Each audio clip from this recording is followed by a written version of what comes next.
सच्चिदानन्दरूपाय विश्वोत्पत्त्यादिहेतवे तापत्रयविनाशाय श्रीकृष्णाय वयं नुमः। यं प्रव्रजेतमनुपेतमपेतकृत्यं द्वैपायनो विरहकातर आजुहाव पुत्रेति तन्मयतया तरवोऽभिनेदुः तं सर्वभूतहृदयं मुनिमानतोऽस्मि। అటువైపు కృష్ణుడు ఇటువైపు శివుడు, కానీ ఆయన అన్నాడు వరం ఇచ్చామంతే, యుద్ధం చేయాల్సిందే. సరే లీలా మాత్రంగా వీళ్ళు యుద్ధం నడిపించాలనుకున్నారు. కార్తికేయ స్వామి ఇటువైపు, ప్రద్యుమ్నుడు అటువైపు, శ్రీకృష్ణుడు అటు, శంకరుడు ఇటు. ఇంకా హోరాహోరీ యుద్ధం నడుస్తోంది. ఆయన భూత ప్రేత పిశాచ ప్రమదగణాలన్నిటితో వచ్చేసాడు. ఇంకా వీళ్ళ వైపు వాళ్ళ వైపు యుద్ధం చాలా రంజకంగా కనిపిస్తోంది. ఎందుకంటే అటువైపు మనుషులు, ఇటువైపు అంతా పిశాచాలు. ఈ యుద్ధంలో చాలా వికృతమైన చేష్టలు అవుతున్నాయి. మొత్తానికి యుద్ధం చూసే వాళ్ళకు బాగా అనిపిస్తుంది. ఎన్ని ప్రయోగాలు చేసినా శివుడు వేసే అస్త్రాన్ని కృష్ణుడు భంగపరుస్తాడు, కృష్ణుడు వేసే అస్త్రాన్ని శివుడు భంగపరుస్తాడు. ఇద్దరు మనసులో అనుకున్నారు, ఇలా ఇంకా గొడవ పడితే 2 ఏళ్ళు 3 ఏళ్ళు ఏంటి, కల్పాలు గడిచిపోతాయి, ఇది తేలే విషయం కాదు. కానీ శ్రీకృష్ణుడు అన్నాడు, నేను జృంభణాస్త్ర ప్రయోగం చేస్తాను, నువ్వు సైలెంట్గా నిద్రపో అనగానే, జృంభణం అంటే నిద్ర. దాంతో శ్రీకృష్ణమూర్తి ఆ ప్రయోగం చేశాడు. జృంభణాస్త్రాన్ని వేస్తూనే పరమేశ్వరుడికి మైకం కమ్మింది. ఆయన అన్నాడు, అరే బాబు, యుద్ధం చేయడానికి వచ్చాను కానీ మరి జృంభణాస్త్ర ప్రయోగం అయింది, ఇంకా నేను నిలబడలేదని ఎక్కడైనా చెట్టు ఉందా అని చూశాడు. ఓ మూలకు చెట్టు కనిపించింది, వెళ్ళి హాయిగా పడుకు. పరమేశ్వరుడు పడుకున్న వెంటనే ప్రమదగణాల్లో శక్తి పోయింది. ఆయన ఉన్నంతవరకే అవి నిలబడగలవు. ఆయన ఎప్పుడు నిద్రిస్తున్నాడో వాటిలో ఉన్న శక్తి అంతా హరింపబడింది. ఆ తర్వాత అవి పారిపోయాయి ఎక్కడివక్కడ. కార్తికేయ స్వామి అనుకున్నాడు, మా నాన్నకు లేని వ్యవహారం నాకెందుకు, నా పనులు నాకున్నాయని ఆయన వెళ్ళిపోయాడు. మొత్తానికి బాణాసురుడు తప్ప ఎవడూ మిగలలేదు. ఆ తర్వాత బాణాసురుడు 1000 చేతులతో 500 బాణాలు ఒకేసారి వేస్తున్నాడు. అలా ఎన్ని వేసినా సరే శ్రీకృష్ణుడు ఎదుర్కొంటున్నాడు. బాణాసురుడి తల్లి కనిపించింది. కృష్ణుడి చేతిలో వీడి సావు ఖాయం అని తేల్చుకొని, దాని పేరు కోటర. అది ఒక అసురజాతి స్త్రీ. జుట్టంతా విరబోసుకొని నగ్నంగా వచ్చి యుద్ధరంగంలో నిలబడింది. చెప్పాడే, రథం ఇంకో వైపు తిప్పోయా, ఇలాంటి వాళ్ళు ఉంటే నేను చేయను. ఆయన ఇంకో వైపు వెళ్ళగా మళ్ళా వీడు యుద్ధానికి ప్రేరణ చేశాడు. వీడు అప్పటికైనా తప్పించుకోవచ్చు, కానీ బాణాసురుడు మళ్ళా యుద్ధం చేశాడు. మొత్తానికి కోటర తప్పుకున్నది. కొద్దిసేపటికి మళ్ళా శ్రీకృష్ణుడు వచ్చాడు, యుద్ధం చేశాడు. 998 చేతులు నరికేశాడు. 1000లో 2 మిగిలాయి అంతే, మామూలు 2 చేతులు. కొంతమంది 4 అంటారు, 4 2 మొత్తానికి మిగిలాయి. అప్పుడు పరమేశ్వరుడు మెల్లిగా నిద్రలో ఇచ్చాడు. లేచి, నాయన కృష్ణ ఆగా ఆగా, ఆ 2 చేతులు కూడా కొట్టకు, ఉంచు, ఎందుకంటే నేను వరం ఇచ్చినందుకైనా వదిలేయి.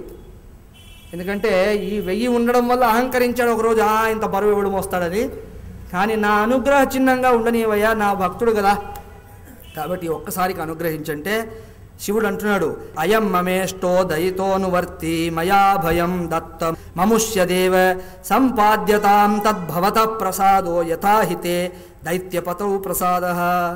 ఇతని మీద నువ్వు క్రోధాన్ని చల్లబరుచుకో. ఎలాగైతే ఇతని తండ్రికి తాతకి అనుగ్రహాన్ని ఇచ్చావో, ప్రహ్లాదుడికి బలిచక్రవర్తిని ఉద్ధరించావో, అలా వాళ్ళ పరంపరను ఒకసారి స్మరించి ఇతడికి కూడా ఆశీర్వదించు తప్ప ఎక్కువగా ఇబ్బంది పెట్టకు. పైగా నా భక్తుడు కూడా. కృష్ణుడు అన్నాడు, ఇతన్ని ఎలాగూ సంహరించుండేవాడిని కాదు, నువ్వు వచ్చి చెప్పకపోయినా నేను సంహరించేవాడిని కాదు. కారణం ఏంటంటే ప్రహ్లాదాదులకు నేను వరం ఇచ్చాను, మీ వంశంలో పుట్టే ఏ అసురుణ్ణి సంహరించను. అలాగే ఇంకా నీ భక్తుడని తెలిసాక నీకెంతో నాకు అంతే ప్రియుడు, కాబట్టి నేను సంహరించను. కానీ ఇతడు మామూలుగా చేసిన శిక్షకు మాత్రం ప్రాయశ్చిత్తం చేసుకోవాలి. ఆ అనిరుద్ధుణ్ణి వదిలేయాలి. మా పిల్లవాడిని బంధించి లోపల పెట్టారు కాబట్టి వదిలేయాలి.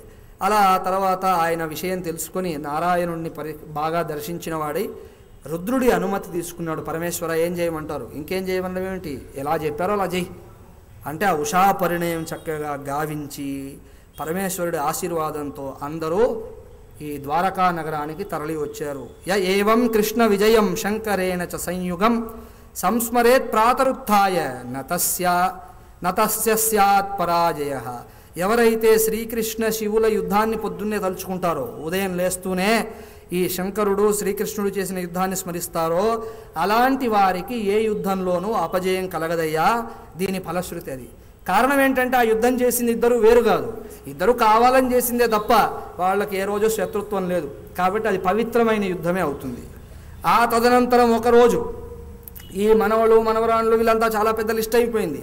వాళ్ళందరూ తాత ఓసారి అలా తోటలోకి వెళ్ళొద్దాం పద. ఎవరిని? కృష్ణుణ్ణి. ఈ బ్యాచ్ అంతా కలిసి వాళ్ళు వనవిహారానికి వెళ్ళారు. పిల్లలందరికీ దాహం వేస్తుంటే ఒక బావి కనిపిస్తే తొంగి చూశారు దాంట్లో నీళ్లు లేవు, కానీ ఒక ఊసర వెళ్ళి ఉంది. ఆ ఊసర వెళ్ళిని వీళ్ళు పాపం అయ్యో పాపం ఊసర వెళ్ళి బాధపడుతుంది అని రంగులు మారుస్తూ ఉంటుంది. పిల్లలకు ఆసక్తిగా ఉంటుంది అది చూడడం. ఆ రంగులు మారుస్తూ ఉన్నదాన్ని చూసి ఇది బావిలో పడి చస్తుందేమో అని వాళ్ళు ఏదేదో తాళ్ళలో వేసి పైకి తీసే ప్రయత్నం చేశారు, కానీ అది రావట్లేదు. చాలా పెద్దది, చాలా బలంగా కూడా ఉంది. తాతగారిని పిలిచారు, తాతగారు రండి రండి రండి రండి. ఆయన అలా జస్ట్ చేయితోనే పైకి లాగారు దాన్ని.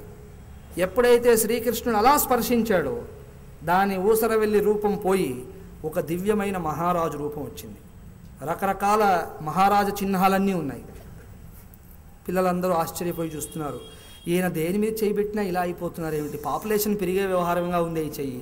పామును ముట్టుకుంటే పాము మనిషి అయిపోతారు, ఈ ప్రతి వాళ్ళని మనుషులుగా చేస్తేలా? అప్పుడు వాళ్ళ ఆశ్చర్యాన్ని పోగొట్టడానికి అడిగాడు, అయ్యా ఎవరు మీరు? నేను ఇలా తాకితే మీరు ఇలా ఈ రూపాన్ని సంతరించుకున్నారు, మనుష్య రూపం, అందులోనూ చాలా గొప్ప మహారాజు రూపంగా ఉన్నది అంటే అప్పుడు ఆయన చెప్పాడు, నృగో నామ నరేంద్రోహం ఇక్ష్వాకు తనయ ప్రభో దానిష్వాఖ్యాయమానేషు యదితే కర్ణమస్పృశం. అయ్యా నేను ఇక్ష్వాకు వంశంలో జన్మించిన నృగ మహారాజుని. ఎప్పుడైనా తమరు నా పేరు విని ఉండవచ్చు. ప్రపంచంలో దానము చేసిన వారిని స్మరించుకున్నప్పుడు నా పేరు కూడా వచ్చే అవకాశం ఉంది దాంట్లో. అలా తమరి చెవిని ఎప్పుడైనా పడ్డానేమో దానం విషయంలో. నృగదానం అంటే చాలా ఫేమస్ అది. అంటే ఇంకా ఆయన ఇచ్చినట్టుగా దానం ఎవడివ్వలేదు. నాకు ఈ గతి పట్టిన కథ చెప్తాను. నేను ప్రతిరోజు కొన్ని వందల ధేనువులను దానం చేసేవాడిని. ధేను అంటే ఆవు, గోదానం అంటామే, గోదానం చేసేవాడిని. గిట్టలకు వెండిని, కొమ్ములకు బంగారాన్ని పెట్టి దానం చేసేవాడిని. చివరికి మొత్తం ఎన్ని దానం చేస్తుంటానంటే భూమి మీద ఎన్ని ఇసుక రేణువులు ఉన్నాయో బహుశా అన్ని ధేనువుల్ని దానం చేసి ఉంటాను. ఆకాశంలో ఎన్ని నక్షత్రాలు ఉన్నాయో అన్ని ధేనువులను నేను దానం చేసి ఉంటాను. నాకు అది ఒక ప్రతినిత్యం వ్రతంగా పెట్టుకున్నాను. కానీ ఒకసారి నా కర్మ గాలింది. నేను ఒక ధేనువుని ఒక బ్రాహ్మణుడికి దానం ఇచ్చాను. అతను చక్కగా ఇంటికి తీసుకువెళ్ళాడు. తదనంతరం ఆ ధేనువు ఇక్కడ గోశాలకు అలవాటు అవ్వడం చేత అక్కడి నుంచి తప్పించుకొని వచ్చి ఈ గోవుల్లో చేరింది. ఆ తర్వాత అదే గోవును మళ్ళా దానం చేశాను. ఈ రెండవసారి దానం తీసుకున్నవాడు ఆ గోవును తీసుకుని వెళ్తుండగా మొదటిసారి దానం తీసుకున్నవాడు వచ్చాడు. వచ్చి ఇది నాది కదా, నువ్వు తీసుకువెళ్తున్నావు ఏమిటి అని అడిగాడు. రెండో వాడు అన్నాడు, నీదేమిటి? రాజుగారు దానం ఇచ్చారు, అది నాది. రాజుగారు ఎవరు దానం ఇవ్వడానికి? ఒకసారి ఇచ్చాక అది నాది అవుతుంది కదా, ఆయనకి ఏం హక్కు ఉందని ఇతను. మొత్తానికి ఇద్దరు కలిసి నా దగ్గరికి వచ్చారు. మొదటివాడు అన్నాడు, ఇదేం దానం అయ్యా, మళ్ళా వెనక్కి తీసుకొని ఇస్తే అదొక దానమా? దానం ఇస్తే స్మరణ కూడా చేయొద్దు తర్వాత. నువ్వేం దానం చేసావు? నాకు ఇచ్చావు, మళ్ళీ వెనక్కి తీసుకొని ఇంకోరికి ఇచ్చేస్తున్నావు. ఆయన అన్నాడు, మహాత్మా ఇది నిజంగా తెలిసి చేసింది కాదు. ఎందుకంటే ఒక రెండు గోవులు దానం చేసేవాడు ఇలా చేస్తే అర్థం ఉంది, కానీ నేను ఎన్ని లక్షల ధేనువుల్ని దానం చేశాను. కాబట్టి దయచేసి తమరు స్మరించుకోండి, నేను ఒక్క గోవు కొరకు ఎందుకు అలా చేస్తాను? అతను అన్నాడు, నాకు అవన్నీ అనవసరం, నువ్వు ఇచ్చిన దానాన్ని వెనక్కి తీసుకున్నావు అనేశాడు. నేను తీసుకోలేదు బాబు, ఆవు వెనక్కి వచ్చింది దాన్ని జాగ్రత్తగా చూసి నాకు అప్పచెప్పాలి కదా. అంటే నువ్వు దానం చేయడం అనే దాని మీద ఉన్న శ్రద్ధ, పరిశీలించడం అనే శ్రద్ధ నీకు లేదు.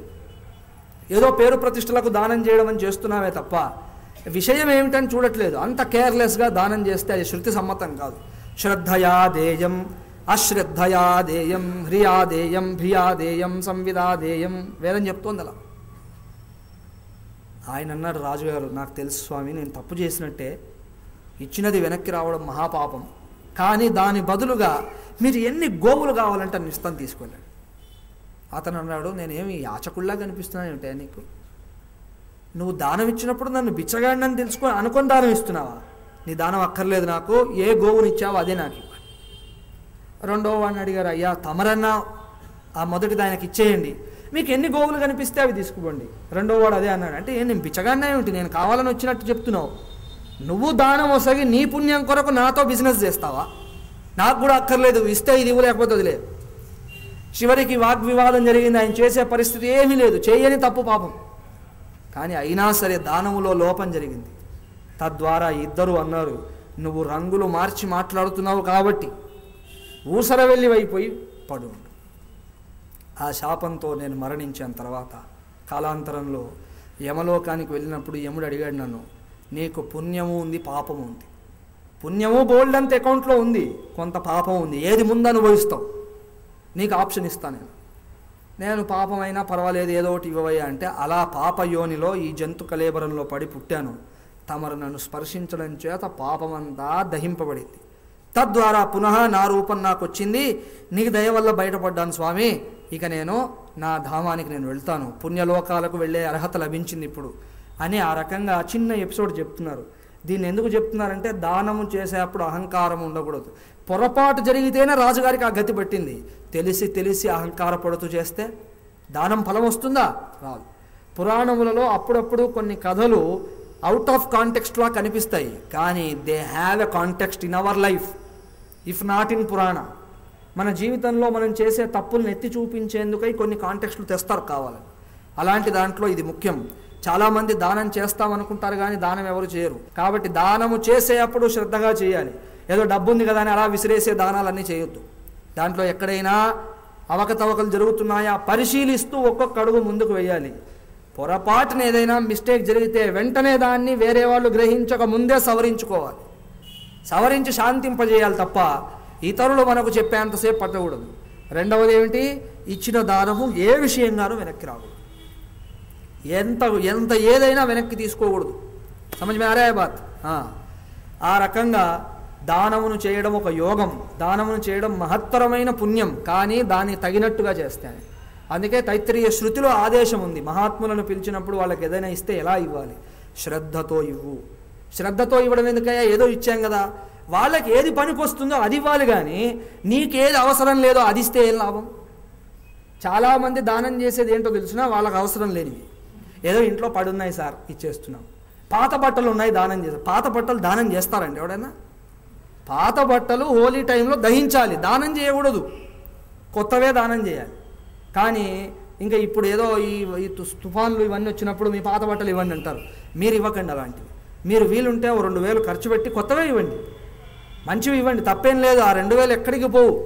మీరు 2,000 ఖర్చు పెట్టారని మీరు అనుకుంటున్నారు, మీ అకౌంట్లో ఎంత పుణ్యం చేరింది మీకు తెలియదు. అది రేపు మీ ప్రాణాపాయ పరిస్థితుల నుంచి రక్షిస్తుంది. అప్పుడు వేలాది రూపాయలు పోవడానికి కాపాడుతుంది అది. కాబట్టి పాతవి, మిగిలిపోయినవి, పనికిరానివి, వ్యర్థమైనవి దానం చేసే లక్షణం ఉండకూడదు. పనికిరానివి ఏమైనా ఉంటే భోగి మంటల్లో దహించాలి వాటిని, అది కదా లెక్క. అంతేగాని దానం చేయమన్నారా ఎక్కడైనా? కాబట్టి దానం చేసేటప్పుడు కేర్ఫుల్గా ఉండండి. దానం చేయడం అనేది ఒక విధి, దాన్ని అనుసరించి చేయలేనప్పుడు నోరు మూసుకొని కూర్చోండి అంతే. ఇంకా చేసేది ఏముంది? అదృష్టం లేదనుకొని కూర్చోవాలి. కానీ చేస్తే మాత్రం భక్తిగా చేయాలి, శ్రద్ధగా చేయాలి, తెలిసి చేయాలి. ఏది అవసరమో ఎంత చేయాలి తెలియాలి. అలాగే తగిన స్తోమతను అనుసరించి చేయాలి. ఇవన్నీ లెక్కలు ఉన్నాయి, ఇష్టం ఉన్నట్టు చేయకూడదు. ఒకడు తన దగ్గర ఉన్న దాంట్లో వాడు 10 రూపాయలు ఇస్తే వాడికి ఎక్కువ దాన ఫలం వస్తుంది, ఒకడికి 1,00,000 ఉండి వాడు 10 ఇస్తే తక్కువ దాన ఫలం వస్తుంది. దానము వచ్చే ఫలము డబ్బును చూసి రాదు, వస్తువును చూసి రాదు, తాను ఉన్న స్థితిలోంచి ఇస్తున్న అనుపాతాన్ని చూసి వస్తుంది, ఆ లెక్కను చూసి వస్తుంది. అలా మీరు వాటిని శ్రద్ధగా ఫాలో అవ్వండి. ఎవరికి దానం ఇచ్చినా మీరు ధన్యులవుతున్నారు అన్నట్టు ఇవ్వాలి. The one who is giving danam should feel very happy that the other fellow accepted it. Otherwise, ఎవరికైతే మీరు దానం వసగాలనుకున్నారో వాడు వద్దు అంటే మీరు ఏం చేయగలరు? మెడబట్టుకొని అయితే ఇవ్వలేరు కదా. కాబట్టి మీ పుణ్యాన్ని వాడిస్తున్నట్టు లెక్క. అలా పొరపాటు జరగకూడదు అని చెప్పడం ఇక్కడ నృగమహారాజు కథలో ఉంది. సరే, మొత్తానికి తర్వాత కొన్ని రోజులైంది. ఆ తర్వాత బలదేవుడు కనిపించింది. చాలా రోజులైంది, కృష్ణుడు వెనక్కి గోకులానికి వెళ్ళలేదు. నేను వెళ్ళలేకపోయాను ఈ రాజకార్యాలు వీటిలో పడి, ఒకసారి వెళ్ళొస్తే మంచిది కదా అని ఈ బలదేవుడు నందగోకులానికి వెళ్ళాడు. ఆ వ్రజవాసులందరినీ కలిసి, నంద యశోదలను వీళ్ళందరినీ కలిసి వద్దామని. అక్కడ కూడా చాలా ఆనందంగా గడిచింది. వాళ్ళందరూ అడిగారు, కృష్ణుడు ఎలా ఉన్నాడు, రాజ్యం ఎలా ఉంది, అంతా బాగుందా, ఉగ్రసేన మహారాజుకు అంతా కుశలమేనా? వాళ్ళందరూ అడిగితే ఆయన చెప్పాడు, అందరూ బాగున్నారు, మీరు బాగున్నారు, అంతా సంతోషమని 2 నెలలు అక్కడే గడిపాడు. ఆయన అలా గడుపుతున్న రోజుల్లో కాశీ నగరాన్ని పరిపాలించేటువంటి పౌండ్రకుడు అనేటువంటి ఓ పిచ్చి రాజు, వాడు ఈ ప్లాస్టిక్ సర్జరీ అది చేసి వాడు 2 చేతులు అవి పెట్టేసుకున్నాడు. దాంట్లో శంఖచక్రాల ఆయుధాలు కూడా పెట్టుకున్నాడు. పెట్టి ప్రచారం ప్రారంభం చేశాడు. ఏమని? అసలు వాసుదేవుణ్ణి నేను, వాడెవడో ఆ గోకులంలో పుట్టినవాడు వాసుదేవుడే కాదు, అలా నా పేరును వాడుకొని పైకి వచ్చాడు ఇప్పటిదాకా. కాబట్టి భక్తులారా అలాంటి వాడిని నమ్మకండి, నా దగ్గరికే రావాలి, మీ కానుకలన్నీ నాకు తెచ్చి ఇవ్వండి, నాకు నమస్కారం చేయండి, కావాలంటే 2 చేతులు నాకున్నాయి కానీ ఆయనకు లేవు చూడండి అంటున్నాడు. సో కొంతమంది జనం ఫాలో అవుతున్నారు. చివరికి ఈ పౌండ్రకుడి పరిస్థితి ఎలా అయిందంటే శ్రీకృష్ణుడికే సందేశం రాసి పంపాడు, నువ్వు నీ వాసుదేవ నామాన్ని త్యజించాల్సి ఉన్నది, అలాగే నీ ధ్వజం గరుడ ధ్వజం అదే త్యజించాలి, నీ రాయల్ ఇన్సిగ్నియా లాగా శంఖ చక్రాలను పెట్టుకొని తిరుగుతావు, ఆ శంకర చక్రాలు వదిలేయాలి, ఎందుకంటే ఇవన్నీ నేను పేటెంట్ చేసుకున్నాను. ఈ పేటెంట్ వ్యవహారాలు ఇలాంటివే. సో నేను పేటెంట్ పెట్టుకున్నాను కాబట్టి నువ్వు వాడొద్దు అంటే శ్రీకృష్ణుడు చేసేది లేక కాశీరాజును ఖండాలు చేసి పడేశాడు.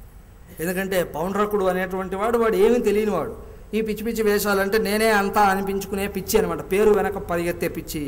ఆ తర్వాత వాడి పుత్రుడు ఆ సుదక్షిణుడు అనేవాడు శ్రీకృష్ణుడు తండ్రిని సంహరించాడు కాబట్టి శ్రీకృష్ణుడినే సంహరించగలిగినది ఏదైనా ఉందా అని కాశీ విశ్వేశ్వరుడిని ప్రార్థన చేశాడు.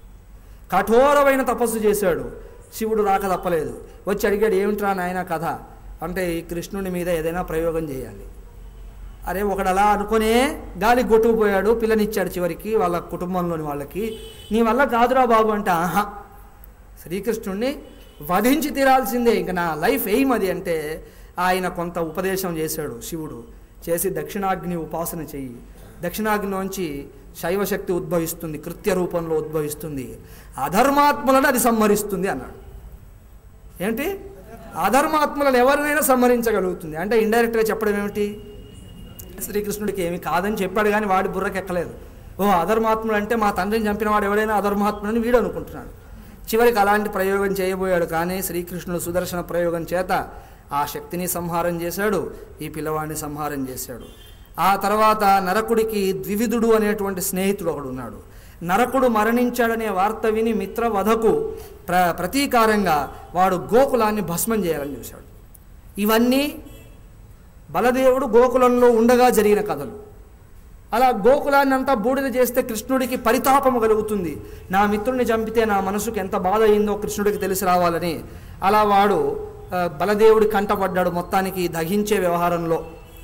బలదేవుడు అడిగాడు, ఏంట్రా కదా, నేను ఇలా కృష్ణుడి మీద ప్రతీకారం తీసుకునేందుకు నరకాసుర వధకు ప్రతీకారంగా గోకులాన్ని బూడిద చేయదలుచుకున్నాను, నువ్వెవడరా బూడిద చేయడానికి, అసలు నువ్వెవరు అని అడిగాడు. నేను బలదేవుడిని.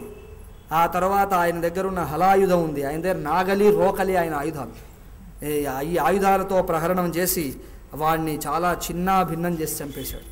ఎందుకంటే ఆయన చుట్టూ ఉన్న స్త్రీలను కూడా ఇతను అవమానం చేశాడు. ఆ కోపం ఈ కోపం అన్నీ గెలిచి మొత్తానికి చాలా కష్టపెట్టి వాడిని సంహారం చేశారు. ఆ తదనంతరం మళ్ళా ఢిల్లీ నుంచి వార్తలు కొన్ని వస్తున్నాయి. ఈ దుర్యోధనుడికి లక్ష్మణ అనే కూతురు ఒక అమ్మాయి ఉంది. ఈ లక్ష్మణకు స్వయంవరం ప్రకటించినప్పుడు జాంబవతికి శ్రీకృష్ణుడికి జన్మించిన సాంబుడు వెళ్ళి మళ్ళా స్వయంవరం నుంచి ఎత్తుకొని వస్తే వార్త తెలిసింది, ఓ వాళ్ళ తండ్రి గారి లాగే చేస్తున్నాడు వీడు కూడా. కర్ణుడు మిగతా వాళ్ళు వెళ్ళి శర పరంపరను వదిలిపెట్టారు. చివరికి బాణాలు ఎలా అయిపోయాయంటే ఎదురుగా గోడలాగా తయారయ్యాయి, పైన చూస్తే కప్పులాగా తయారైపోయాయి, అన్ని బాణాలు వేశారు. మొత్తానికి ఆ పిల్లవాడిని బంధించారు. బంధించినట్లు వార్త కూడా వచ్చింది, ఈ సాంబుడిని బంధించి జైల్లో వేశారని. ద్వారకలో ఉన్న వాళ్ళందరికీ విషయం తెలిస్తే ఉగ్రసేన మహారాజు చాలా కోప్పడ్డాడు. శ్రీకృష్ణుడు అందరికీ రక్షణ ప్రసాదించాడు, అందరినీ బాగుండాలని కోరుకునేవాడు, ఆయన కుమారుడికి ఇలా చేస్తాడా, కాబట్టి యాదవ సైన్యంతో యుద్ధానికి వెళ్తున్నానని ప్రకటిస్తే బలదేవుడికి మాత్రం కొంచెం ఆసక్తి ఉంది వాళ్ళంటే. కారణం ఏంటంటే ఒక సమయంలో బలదేవుడు మిథిలా నగరానికి వెళ్ళినప్పుడు అక్కడ కొన్ని రోజులు గెస్ట్గా ఉన్నాడు జనకుడి రాజధానిలో. ఆ సమయంలో ఈ దుర్యోధనుడు గదాయుద్ధం నేర్చుకోవాలనే నేపంతో అక్కడికి చేరాడు. అయ్యా బలదేవా, మీ ముందు ఎవడైనా మామూలు వాడే గదా ప్రహరణంలో మిమ్మల్ని జయించేవాడు లేడని ఏదో స్తోత్రం చేశాడు. ఆ తర్వాత బలదేవుడికి వారుని అంటే చాలా ఇష్టం. తాటి చెట్టులోంచి ఓ జ్యూస్ వస్తుంది, ఆ జ్యూస్ అంటే ఆయనకు చాలా ఇష్టం. అలాంటివన్నీ చాలా ఆఫర్స్ అన్నీ పెట్టాడు. దాంతో ఈ పిల్లవాడు ఎవడో మనల్ని బాగా గౌరవిస్తున్నాడు అనుకున్నాడు ఆయన. అలాగే యుద్ధ విద్యలో ఆసక్తి ఉంది కాబట్టి ఈ దుర్యోధనుడికి గదా ప్రహరం అంతా నేర్పింది ఆయనే. కాబట్టి నా శిష్యుడు కదా, వాడికి ఒక మాట చెప్తే సరిపోయేదానికి గోటితో పోయేదానికి గొడ్డలు ఎందుకు, నేను వెళ్ళి మాట్లాడి వస్తానని పాప మీద వెళ్ళాడు. కానీ వాడు శిష్యుడు కాదు, శిష్యత్వాన్ని నటించాడు. శిష్యుడు వేరు, శిష్యుడిగా నటించేవాడు వేరు. శిష్యుడిగా నటించకుండా మామూలుగా ఉన్న వాళ్ళైనా గౌరవిస్తారేమో కానీ శిష్యుడిగా నటించిన వాడు ఎప్పుడూ గౌరవించడు. వాడు ఏకవచన ప్రయోగాలు చేస్తాడు. సో అలాంటి దుర్మార్గుడు వాడు దుర్యోధనుడు. ఇతను వెళ్ళాక స్వాగతం అంతా చేశారు, అంతా బాగానే ఉంది. కానీ మా సాంబుడిని మీరు బందీగా చేసి జైల్లో వేశారంట. తత్క్షణం వాడిని విడవకపోతే మీ కౌరవ వంశం అంతా నాశనం అవుతుంది, అలాంటి యుద్ధం చేస్తామని ఉగ్రసేన మహారాజు ఆజ్ఞాపించాడని చెప్పారు. ఎందుకంటే వీళ్ళు చెప్పుకోవద్దు, మేమే రాజులమని చెప్పొద్దు కదా, ఉగ్రసేనుల వారి ఆజ్ఞ. ఆ గొడవంతా ఎందుకని నేను వచ్చాను. వాళ్ళు అన్నారు, అయ్యా తమరు పెద్దవారు, మీ మాట మంచిదే, కానీ తమరు చెప్పేది ఎలా ఉంది? మా కనుసన్నలలో మెదిలేటువంటి యాదవ వంశస్థులు, మా కృపా కటాక్షాల వల్ల రాజ్యాన్ని పొంది సుఖపడేటువంటి యాదవ వంశస్థులు మమ్మల్ని ఆజ్ఞాపిస్తున్నారా? ఇది ఎలా ఉందో తెలుసునా, చెప్పులు తీసి తల్లో పెట్టుకున్నట్టుంది అన్నారు. ఈ వాక్యాన్ని వాడారు వాళ్ళు. బలదేవా తమరు అనే మాట ఎలా ఉంది? మేము కాళ్ళకు వేసుకునే చెప్పులు లాంటి వాళ్ళని తీసి తల మీద పెట్టుకోమంటున్నారు. ఇది ఏమైనా పెద్దలు చెప్పే మాటేనా? వాళ్ళెంత అసలు మా ముందు.